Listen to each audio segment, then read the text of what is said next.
اعوذ باللہ من الشیطان الرجیم بسم اللہ الرحمن الرحیم محمد رسول اللہ والذین معه اشداء علی الکفار رحماء بینہم صدق اللہ العظیم۔ الہی آج تو صدیق سا ایمان پیدا کر دے، الہی آج تو صدیق سا ایمان پیدا کر دے، عمر فاروق سا کوئی جرری انسان پیدا کر دے، جہاں سے گم ہو حیا وہاں عثمان پیدا کر دے، علی شیر خدا کی آن پیدا کر دے۔ السلام علیکم ورحمۃ اللہ وبرکاتہ۔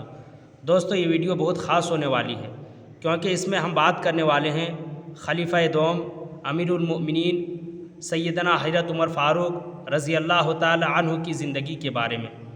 ایک گزارش آپ لوگوں سے یہ ہے کہ آپ لوگ ویڈیو کو دیکھیں اور دوسروں کو بھی شیئر کر دیں۔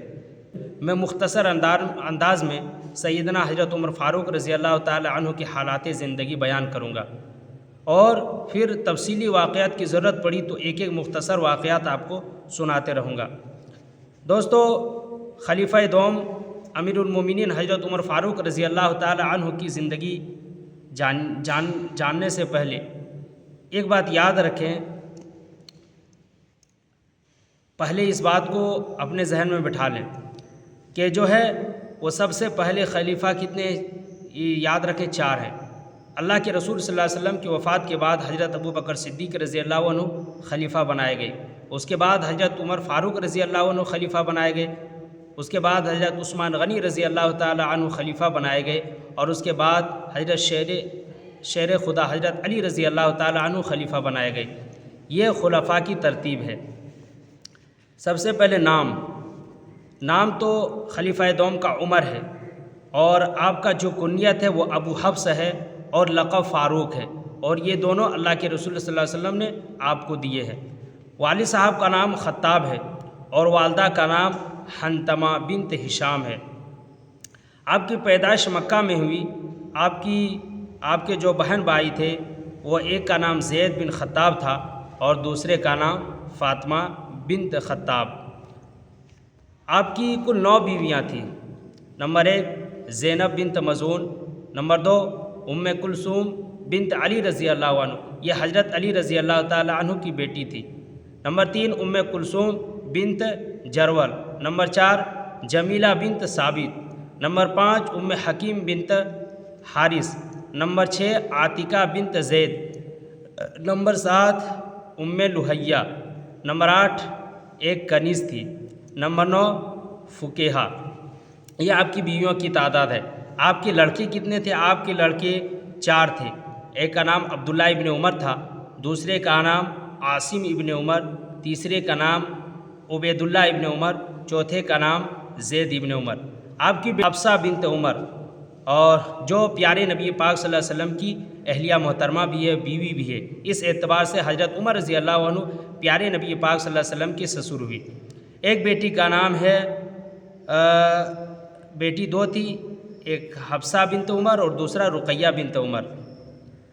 حضرت عمر بن خطاب رضی اللہ تعالی عنہ جب پیارے نبی پاک صلی اللہ علیہ وسلم نے مکۃ المکرمہ میں نبوت کا اعلان کیا اور لوگوں کو دین کی طرف بلایا، اس وقت مکہ میں اسلام کے جو سب سے بڑے دشمن تھے ان میں 2 کا بڑا شمار کیا جاتا تھا۔ ایک کا نام ابو جہل اور دوسرا کا نام عمر۔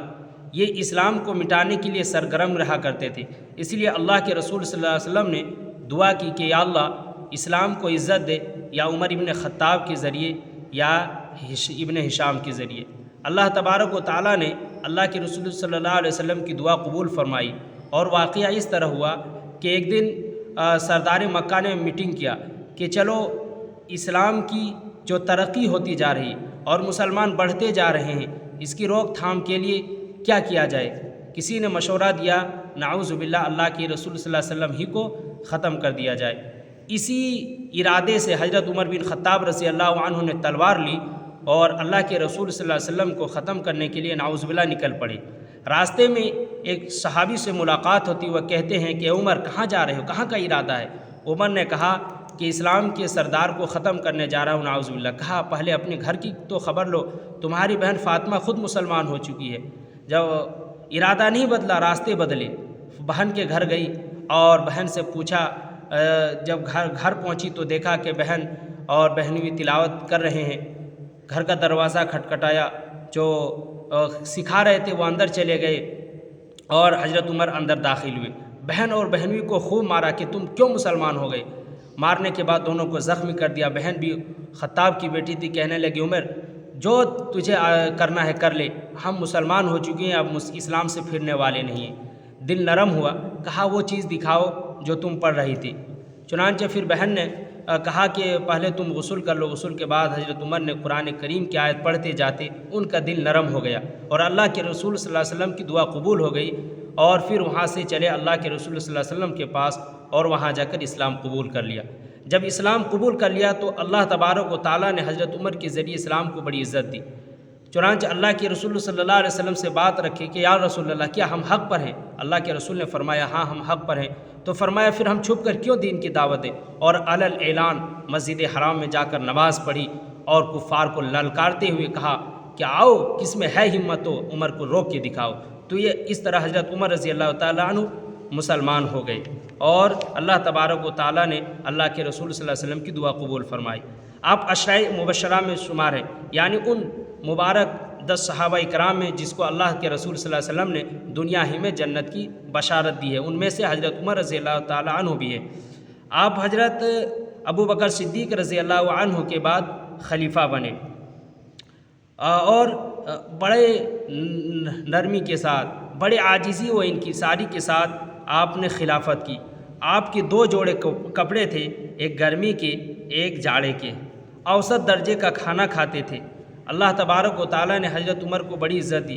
اللہ کے رسول صلی اللہ علیہ وسلم نے وہ خوشخبری جو ہجرت کے موقع پر سنائی تھی کہ اس زمانے کی 2 سپر پاور طاقتیں قیصر اور کسریٰ اسلام کے تئیں آئیں گے اور ان کا خاتمہ ہوگا اور وہاں مسلمان حکومت کریں گے۔ چنانچہ پھر حضرت عمر فاروق رضی اللہ تعالیٰ عنہ کے دور خلافت جب آیا تو اس وقت اللہ تبارک و تعالیٰ نے قیصر کا بھی دبدبہ توڑ دیا اور کسریٰ کا بھی، اور ایران کو بھی فتح کیا، عراق کو بھی فتح کیا، روم کو بھی آپ نے فتح کیا، اور سب سے پہلے فلسطین کو جو فتح کر کے مسلمانوں کے ہاتھ میں دیا وہ حضرت عمر فاروق رضی اللہ تعالیٰ عنہ ہے۔ آپ کو معلوم ہے کہ اسلامی لشکر ملکوں کو فتح کرتے ہوئے آگے بڑھ رہے تھے۔ جب ملک شام پہنچے اور فلسطین کے سرزمین پر پہنچے تو وہاں کے جو باشندے تھے، وہاں کے رہنے والے جو عیسائی لوگ تھے، انہوں نے کہا وہ لوگ صلح پر راضی ہو گئے۔ انہوں نے کہا کہ لیکن ایک شرط ہے کہ آپ کے خلیفہ جو ہیں وہ مسجد یہاں ہمارے پاس تشریف لائیں گے تبھی ہم اس پر صلح کریں گے۔ چنانچہ حضرت عمر فاروق رضی اللہ تعالیٰ عنہ کے پاس خط بھیجا گیا۔ خط بھیجنے کے بعد حضرت عمر فاروق رضی اللہ تعالیٰ عنہ ایک اپنے غلام کو لے کر وہ عاجزانہ انداز میں پہنچتے ہیں جسے آپ بار بار سنتے ہیں کہ حضرت عمر فاروق رضی اللہ تعالیٰ عنہ جا رہے تھے، لوگوں نے کہا کہ وہاں بڑے بڑے لوگ جمع ہوں گے، آپ کے لیے مناسب ہے کہ آپ نئے کپڑے بنوا لیں اور اچھے لباس میں جائیں۔ حضرت عمر نے فرمایا کہ دیکھو ہمیں اسلام نے عزت دی ہے، وہ کپڑے کی بنیاد پر نہیں دیے، ہمیں اسلام نے عاجزی و انکساری پر عزت دی ہے۔ چنانچہ حضرت عمر رضی اللہ تعالیٰ عنہ راستے میں جانے لگے، اور اب مسئلہ یہ تھا کہ ایک غلام بھی ساتھ ہے، راستہ بہت طویل ہے، بڑا لمبا ہے۔ تو حضرت عمر نے اپنے غلام سے کہا کہ دیکھو راستہ لمبا ہے، اس لیے کچھ دور تک اونٹ پر تم بیٹھ جانا اور کچھ دور میں پیدل چلوں گا، کچھ دور میں اونٹ پر بیٹھ جاؤں گا، تم پیدل چلنا، اور کچھ دور ہم دونوں ہی پیدل چلیں گے تاکہ ہماری جو سواری ہے ان کو بھی راحت ملے۔ جب مسجد اقصیٰ تک پہنچنے کی باری آئی تو اب جو غلام کا نمبر تھا، دنیا دیکھنا چاہتی تھی کہ عمر کا انصاف کیسا ہے۔ حضرت عمر کے غلام نے کہا کہ دیکھو آپ خلیفہ ہیں، آپ بیٹھ جائیں، ہم نیچے چل لیں گے۔ حضرت عمر نے کہا ایسا نہیں ہو سکتا، تمہارا نمبر ہے، تم اونٹ پر بیٹھو گے۔ چنانچہ جو غلام تھا وہ اونٹ پر تھا، اور جو اس زمانے کی حکمراں کرنے والا بادشاہ جو تھا وہ اونٹ کے لگام پکڑ کر چل رہا ہے۔ وہاں کے لوگوں نے، پادریوں نے کہا کہ تمہارا جو خلیفہ وہ کون ہے؟ کہا ہمارا خلیفہ وہ ہے جو اونٹ کے لگام کو لے کر آ رہا ہے۔ انہوں نے کہا اللہ اکبر۔ انہوں نے کہا کہ سبحان اللہ، ہم نے اپنی کتابوں میں یہی پڑھا تھا کہ اس خلیفہ کی شان یہی ہوگی، اور ان کا جو غلام ہوگا اونٹ پر سوار ہوگا اور وہ لگام پکڑ کر چل رہے ہوں گے۔ چنانچہ بغیر لڑائی ہوئی حضرت عمر کے ہاتھوں میں مسجد اقصیٰ کی چابی دے دی گئی۔ تو حضرت عمر فاروق رضی اللہ تعالیٰ عنہ کے زمانے میں سب سے پہلے مسلمانوں کے قبضے میں مسجد اقصیٰ آئی۔ اللہ تبارک و تعالیٰ نے حضرت عمر فاروق رضی اللہ تعالی عنہ کو بڑی عزت دی۔ اب ان کی وفات کیسے ہوتی ہے؟ ایک غلام تھا حضرت مغیرہ ابن شعبہ رضی اللہ تعالی عنہ کا، یہ پارسی غلام تھا جن کا نام فیروز لولو تھا۔ یہ جو تھا ایک مرتبہ حضرت عمر فاروق رضی اللہ تعالی عنہ کے پاس شکایت لے کر آیا کہ میرا جو آقا ہے وہ مجھ سے زیادہ ٹیکس لیتا ہے۔ پھر اسے پوچھا کہ تمہارا کیا کام ہے؟ انہوں نے کہا کہ میں بڑھی کا کام کرتا ہوں اور خوبصورت چیزیں بناتا ہوں۔ حضرت عمر نے کہا پھر تو کوئی زیادہ نہیں ہے، تو ان کو بڑا غصہ آیا، انہوں نے قسم کھا لی کہ حضرت عمر کو ضرور قتل کروں گا۔ حضرت عمر فاروق رضی اللہ تعالی عنہ نے ان سے کہا تھا ایک مرتبہ کہ تو میرے لیے ایک اچھا سا چکی بنا دینا، تو انہوں نے کہا ایسا چکی بناؤں گا کہ تو بھی یاد رکھے گا۔ بہرکیف انہوں نے اس وقت حضرت عمر کے قتل کا ارادہ کر لیا تھا۔ حضرت عمر رضی اللہ تعالی عنہ کو معلوم ہو گیا تھا، لیکن حضرت عمر کی عدالت میں یہ تھا کہ جب تک جرم ثابت نہیں ہو مجرم کو گرفتار نہیں کر سکتے، اس کو سزا نہیں دے سکتی، چھوڑ دیا۔ ایک دن فجر کی نماز حضرت عمر فاروق رضی اللہ تعالی عنہ پڑھا رہے تھے کہ وہ جو فیروز لولو مجوسی تھا وہ کسی طرح حضرت عمر کے پیچھے ایک چادر میں ڈھکے ہوئے اور تیز خنجر کے ساتھ تھا۔ جیسے ہی نماز کا شروع ہوا اب انہوں نے حضرت عمر فاروق رضی اللہ تعالی عنہ پر حملہ کر دیا اور اس چاقو کو زہر دیا ہوا چاقو سے وار کر دیا، جس کی وجہ سے آپ کو 26 ذی الحجہ کو آپ پر حملہ کیا گیا، اور کچھ دن کے بعد آپ کے زخم بڑھتے گیا۔ یکم محرم الحرام کو حضرت عمر فاروق رضی اللہ تعالی عنہ کی وفات ہو جاتی ہے۔ حضرت عبداللہ وفات سے پہلے حضرت عبداللہ کو حضرت عائشہ صدیقہ رضی اللہ عنہا کے پاس حضرت عمر نے کہا کہ جاؤ اماں عائشہ سے بولو کہ کیا حجرہ عائشہ میں جہاں آپ صلی اللہ علیہ وسلم مدفن ہے وہاں میرے لیے ایک جگہ خالی ہے، کیا میں وہاں دفن ہو سکتا ہوں؟ حضرت عائشہ نے اجازت دی اور آپ کو وہیں تدفین کیا گیا۔ 10 سال تک آپ نے بڑی انصاف کے ساتھ خلافت کی۔ آپ کی جو عدل و انصاف ہے وہ مشہور ہے زمانے بھر میں ماشاءاللہ۔ اللہ تبارک و تعالیٰ نے فراست ایمانی اور فراست عدل و انصاف فرمایا تھا، یہ اللہ کے رسول صلی اللہ علیہ وسلم کی تربیت کا نتیجہ تھا۔